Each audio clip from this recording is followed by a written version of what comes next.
Question assez intuitive. Selon la théorie de Darwin, le corps humain n'évolue pas. N'évoluerait pas. Je ne connais pas la théorie de Darwin, je ne sais pas du tout. C'est la question, je la formule autrement. Et la personne me disait, mais si le corps humain n'évolue pas, pourquoi est-ce que tous les traitements qu'on utilise en cancérologie évoluent? C'est une très belle question. Donc, moi, ma réponse, elle est simple et évidente lorsque je vais vous la développer.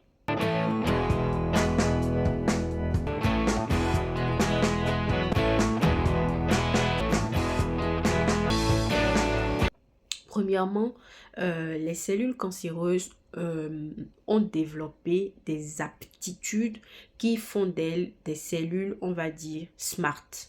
D'accord? Des cellules qui sont dotées de capacités, par exemple, elles sont immortelles. Parce que dites-vous que nos cellules normales, elles ont une capacité d'autodestruction au bout d'un certain moment ou d'autodestruction lorsqu'elles ont des défaillances lors de la copie. Mais les cellules cancéreuses ont perdu ce caractère de mort qu'elles se donnent lorsqu'elles sont défaillantes. Donc déjà, ce sont des cellules qui sont pas éternelles, mais vous voyez un peu ce que je veux dire. Donc ça, c'est déjà un critère. Il y en a 12. Il y a 12 caractéristiques de la cellule cancéreuse. Il y a aussi ce caractère où elles développent des résistances parce que lorsqu'elles sont dans un milieu et même quand on met le traitement, au bout d'un moment, elles s'accommodent à ce traitement et c'est ce qui déclenche cette résistance au traitement et qui fait qu'on change de ligne de traitement. Du coup, quand c'est ainsi, le traitement n'est plus efficace. Donc, ce n'est pas en soi le traitement, mais c'est la réaction des cellules face au traitement. Ce même traitement pour une autre personne fonctionnerait. Donc, ce que j'essaye de vous faire comprendre ici, ce n'est pas que le corps humain n'évolue pas, mais c'est plutôt les cellules cancéreuses qui développent des aptitudes au fur et à mesure et il est important que nous soyons dans la même dynamique que ces cellules-là pour ne pas rester en marge en fait. Parce que il y a des traitements, par exemple, moi je me rappelle, c'est l'une des choses qui m'a marqué quand j'ai commencé ma formation. Il y a des traitements que j'ai appris en première année qui ont changé en deuxième année, qui ont changé en troisième année et même quand j'allais à mon examen, 2 mois avant mon examen, il y a de nouvelles recommandations qui ont bouleversé toutes les thérapeutiques. Quand on est oncologue médical, il faut être à jour. Il ne faut pas dormir sur ses lauriers. Il faut être à jour sur les informations parce que ça change tout le temps. C'est une permanente et une perpétuelle évolution en fait.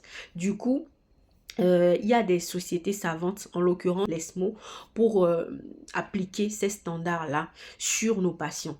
Avant d'utiliser un traitement sur les patients, bien sûr, on fait des études et c'est qu'à la base d'une phase 3, normalement, c'est un type d'étude parce qu'il y a 3 phases d'études. Bref, la phase 1, la phase 2 et la phase 3. C'est la phase 3 qui permet de valider la mise sur le marché du traitement.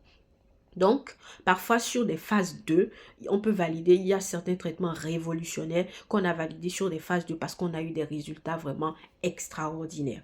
Donc, tout ceci pour dire que, au vu de l'évolution de la malignité, il faut aussi faire des études tout le temps pour développer de nouvelles choses, pour contrer les résistances qu'on sait que la cellule va développer au fil des mois, au fil des semaines contre la maladie. Donc en fait, c'est ce qui fait que en oncologie, on a tout le temps de nouveaux traitements, on a tout le temps les indications qui changent, on a beaucoup de mouvements dans certaines pathologies et on aimerait que ça évolue bien sûr d'autres qui sont un peu endormis, mais c'est faute de ne pas avoir eu de nouvelles informations. Donc voilà, donc le corps humain ne change peut-être pas, je mets ça en guillemets, mais la cellule cancéreuse, elle bouge, elle est en mouvement. Donc voilà, j'espère que la réponse a pu éclairer la lanterne de la personne qui l'a posée et de toutes les autres. Là, n'hésitez pas à me dire en commentaire si vous en avez d'autres. Avec plaisir, je réponds toujours. Allez, bye.